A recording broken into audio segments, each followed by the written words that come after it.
அனைவருக்கும் வணக்கம். பாரம்பரிய திருவள்ளுவர் குலவம்சம் பிரசன்ன ஜோதிடர் சுபமாரிமுத்து திருப்பூர்லேருந்து இந்த பதிவு உங்களுக்காக. அதாவது இது ஜாதகத்தில் ஒரு புதன் திசையில் கேது புத்தி நடந்தால் என்ன நடக்கும், இது நீங்கள் தெரிஞ்சுக்கணும் அல்லவா. புதன் அறிவாளி, கேது ஞானகாரகன் அப்படின்னா பாருங்கள், அறிவாளியும் ஒரு ஞானியும் சேர்ந்தால் எவ்வளோ விஷயத்தை பேசலாம். யாருக்கெல்லாம் புதனும் கேதும் ஜாதகத்தில் சேர்ந்துருக்கோ அவர் இயற்கையாகவே பிரபஞ்சத்திலேருந்து ஒரு அமோனிஷிய பவர் அவர்கிட்ட இருக்கும். அமோனிஷியம்னா என்ன நீங்கள் தெரிஞ்சுக்கணும் அல்லவா. அமோனிஷியம்னா டைரக்டாக பிரபஞ்சத்திலிருந்து டைரக்ட் பவர். ஏதோ ஒரு பிரபஞ்சம் ஒரு சொல்லி கொடுத்துக்கிட்டே இருக்கும். இது எந்த விதமான மிராக்களும் கிடையாது, எந்த மேட்சிக்கும் கிடையாது. அமோனிஷியம்ங்கிறது புதன் என்பது புத்தி, அறிவு, கல்வி, ஞானம். கேது என்பது மூதாதிகள், ஞானிகள், ரிஷிமார்கள், யோகிகள், மகான்கள்.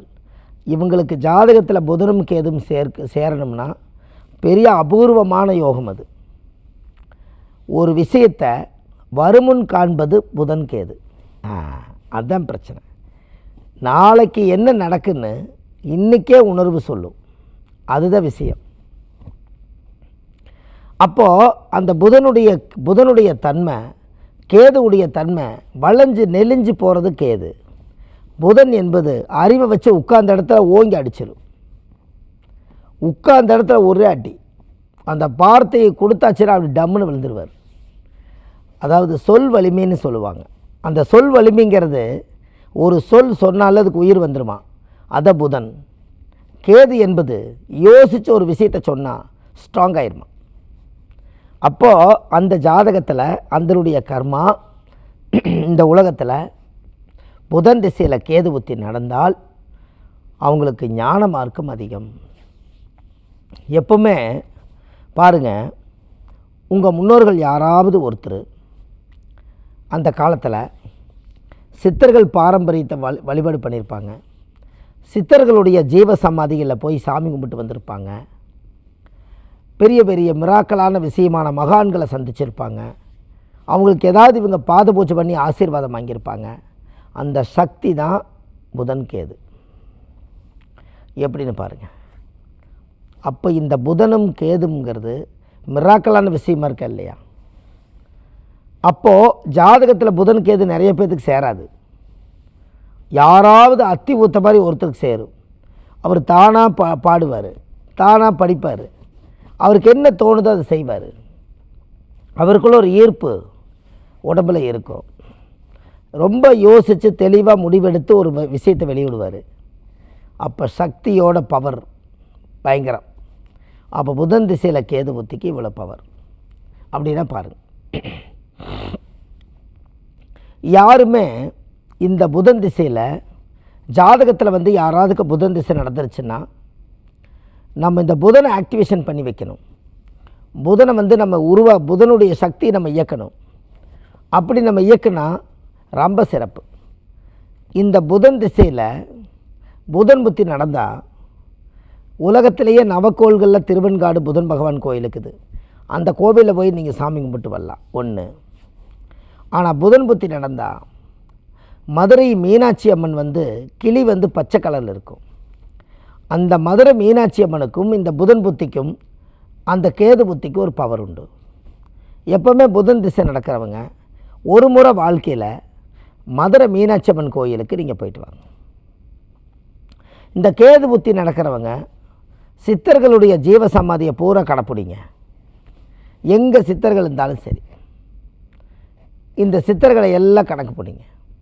யாருடைய ஜாதகத்தில் புதன் கேது சேர்க்கை இருக்குதோ அவங்க மதுரை மீனாட்சி அம்மனுக்கு ஒரு முறை போயிட்டு வரணும். அடுத்தது, அந்த மதுரை மீனாட்சி அம்மனுடைய நிறம் பச்சை. இன்னும் சொல்லப்போகலாம், மதுரை மீனாட்சி அம்மனுடைய அவருடைய கல் சிலையே மரகத கல்லால் உருவாக்கப்பட்ட ஒரு கல்தான்னு ஆதி காலத்தில் முன்னோர்கள் வரலாறுலேயே எழுதி வச்சுருக்காங்க. ஆனால் இது வரைக்கும் அபிஷேகம் பண்ணும்போது பார்த்தீங்கன்னா அது தெரியாது. அப்படின்னா மதுரை மீனாட்சி அவ்வளோ பெரிய பவரா அப்படின்னா, அதனால தான் அந்த மதுரை மீனாட்சிக்கு எப்போவுமே பச்சை பட்டு துணி கட்டி அந்த பச்சை கலரில் வந்து பச்சை கிளியை வச்சு அந்த அம்பாளை வந்து அந்த காலத்திலேயே அப்படி ஒரு ஸ்ரீ சக்கரத்தில் பிரதிஷ்டை பண்ணி வச்சுருக்காங்க. தாமரை குளத்தில் தங்க தாமரையை பொட்டாமரை வந்து அந்த குளத்தில் வச்சுருக்காங்க. அங்கே பிச்சாண்டவர்னு அந்த கோவில் அங்கே இருக்குது. அகோர வீரபத்திரன் அந்த கோயிலுக்குள்ளே தான் இருக்குது. கோபுரத்தில் மதுரை மீனாட்சி அம்மன் கோபுரத்தில் 4000 தெய்வங்கள் இருக்குது. எத்தனையோ 1000 வருஷத்துக்கு முன்னாடி எல்லாமே கட்டினது. ஒரு சிலையும் கூட பின்னமாய் கீழே விழுகலை. அப்போ எப்படி ஸ்ட்ராங்காக பண்ணிப்பாங்கன்னு சொல்லுங்கள். இது எல்லாமே மதுரை மீனாட்சியோட சக்தியே, அங்கே மரகதத்தினுடைய சக்தி தான் அங்கே இருக்குது.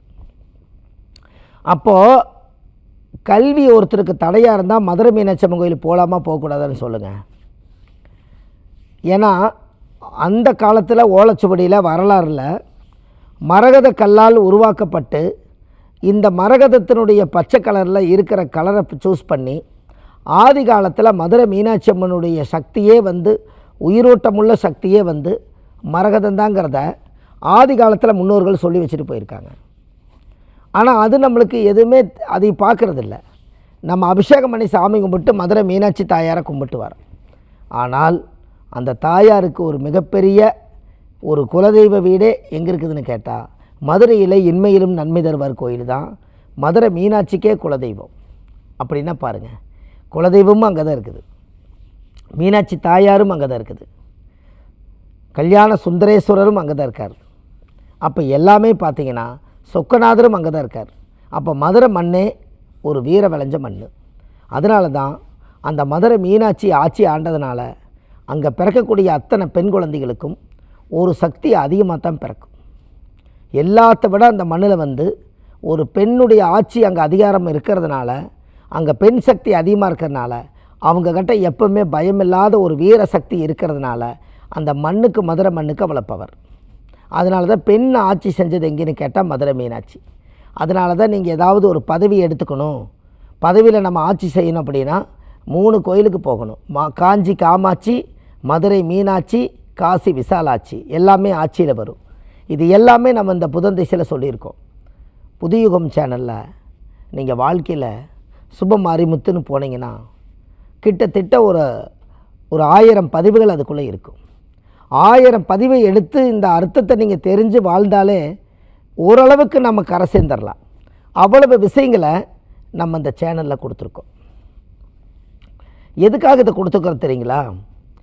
நம்ம புதுயுகம் சேனலில் வந்து இதை கொடுத்ததில் எதுக்கு தெரியுமா? அடுத்த தலைமுறையும் வந்து பார்த்தாங்கன்னா எப்போவுமே இவ்வளோ ஒரு மிராக்கலான விஷயங்கள் எல்லாம் முன்னோர்கள் சொல்லி வச்சுக்கிறாங்கன்னா அவங்க அடுத்த தலைமுறைக்கு நம்ம முன்னோர்களாக மாறிடுவோம். அப்போ தலைமுறையாக இந்த பதிவுகள் எல்லாம் உலகத்துக்கு போய் அரங்கேற்றமாகும். இப்போ நீங்கள் மதுரை மீனாட்சி அம்மனை பற்றி பேசணுன்னே இந்த புதன் திசையில் குழந்தைகளுக்கு கல்வி வளராத குழந்தைகள்லாம் மதுரை மீனாட்சி தாயாருக்கு குங்குமம் வாங்கி கொடுத்து, ஒரு பச்சையில் ஒரு சேலை ஒன்று வாங்கி கொடுத்து, ஒரு மாலை ஒன்று வாங்கி, தாமரை மாலை வாங்கி மதுரை மீனாட்சிக்கு போட்டு ஒரு நாள் கோவிலில் அந்த இடத்துல ஒரு 2 மணி நேரம் மதுரை மீனாட்சி பார்த்து சாமி கும்பிட்டு அந்த மண்ணில் உட்கார்ந்தால் கல்வி தோஷ நிவர்த்தி ஆகுமா?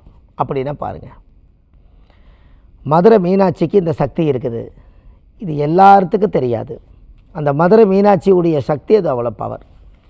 ஏன் வந்து எல்லோரும் முருகர் மயில் வாகனத்தில் இருக்கிறார், சிவன் வந்து பசுமாடு வாகனத்தில் இருக்கிறார், அங்காள பரமேஸ்வரி சிங்க வாகனம், புலி வாகனம், இப்படி எல்லா வாகனம் இருக்குது. ஆனால் மதுரை மீனாட்சியோடைய வாகனத்தில் கையில் என்ன இருக்குன்னா பச்சை கிளி வாகனம். அப்போ பச்சை என்பது என்ன? அந்த மரகத பச்சைங்கிறது பச்சை கிளி. அந்த கிளியோட சக்தி வந்து அந்த ஜாதகத்தில் புதன் சக்தி அது. அப்போ எப்பவுமே அந்த மதுரை மீனாட்சி தாயாரை கும்பிட்டா கல்வியில் உயர்ந்த நிலைமைக்கு வந்துடுவாங்க. இது தெரியாமல் நாம் கல்விக்கு புதனவாக நம்ம தேடிக்கிட்டு இருப்போம். கல்விக்கு வந்து மதுரை மீனாட்சி தாயார் தான். இது இன்னும் நிறைய அந்த சரித்திரம் இருக்குது. அதை உங்கள் ஒரு பதிவில் இன்னொரு விஷயத்த சொல்கிறேன், கண்டிப்பாக நீங்கள் செய்யுங்க. எல்லா குழந்தைகளும் ஒரு முறை கூட்டிகிட்டு போங்க. கூட்டிகிட்டு போய் மதுரை மீனாட்சி தாயாருக்கு ஒரு அபிஷேகத்தை பாருங்கள். அந்த கல்விக்கு வராத கல்வியெல்லாம் வரும் என்று சொல்லி எல்லாமே இந்த புத்தகத்தில் நான் எழுதியிருக்கேன். இந்த புத்தகத்தில் மதுரை மீனாட்சி பற்றி எழுதியிருக்கேன், ஆதிகால பரிகாரத்தை பற்றி எழுதியிருக்கேன். அந்த மதுரை மீனாட்சி அம்மனுடைய தாயார் எவ்வளோ ஒரு சக்தி வாய்ந்தவங்கிறது எழுதியிருக்கேன். எல்லாமே இந்த ஆதிகால பரிகாரம் தான். கீழே போயிட்டு இருக்க நம்பர் கால் பண்ணுங்கள், ஆன்லைன்லேயே உங்களுக்கு கிடச்சிரும். 2 நாளில் இந்த புத்தகம் கிடச்சிரும். ஒரு A4 சைஸு, 1736 பரிகாரங்கள் கொண்ட பொக்கிஷம். இது இல்லாமல் நம்ம ஜாதகம், பிரசனம் எல்லாமே பார்க்குறோம். சென்னையில் வடபழனி முருகன் கோயில் தெப்பக்குளம் வாசல்லையே நம்ம ஜோதிட அலுவலகம் இருக்குது. அங்கே நம்ம ஜாதகம் பார்க்குறோம். மற்ற தினங்கள் திருப்பூரில் பார்க்குறோம். இது இல்லாமல் வள்ளுவர் வாக்கு யூடியூப் சேனல் வந்து நம்ம வச்சுருக்கோம். அதில் பார்த்திங்கன்னா ஒரு 1000-1500 பதிவுகள். அதில் முக்கியமான விஷயங்களை நிறைய கொடுத்துருப்பேன். எல்லாமே ஆதிகால பரிகாரங்கள் தான். இது இல்லாமல் நம்ம காசி, ராமேஸ்வரம், திருச்செந்தூர், விஸ்வாமித்திர கோயில் எல்லாம் அழைச்சிட்டு போகிறோம். மாதத்தில் பௌர்ணமி, அமாவாசைக்கெல்லாம் அழைச்சிட்டு போகிறேன். இது எல்லாமே மக்களுக்கு ஒரு தெரிய வேண்டிய விஷயந்தான். இந்த ஜோதிட வகுப்பு நிறைய இதெல்லாமே பண்ணிக்கிட்டு இருக்கோம். இது எல்லாமே ஜாதகத்தில் நம்ம தெரிஞ்சுக்கிட்டால் யார் வேணாலும் வீட்டிலையே உட்காந்து படிக்கிற அளவுக்கு இப்போ ஜோதிடத்தை கொண்டு வரேன். ஜோதிடமே வீட்டில் வந்து வீட்டிலையே நீங்கள் கல்வி கற்றுக்கிற மாதிரி இந்த ஜோதிடத்தை இப்போ உருவாக்க போகிறோம். இப்போ ஜோதிடமே நம்ம கற்றுக் கொடுக்குறோம்.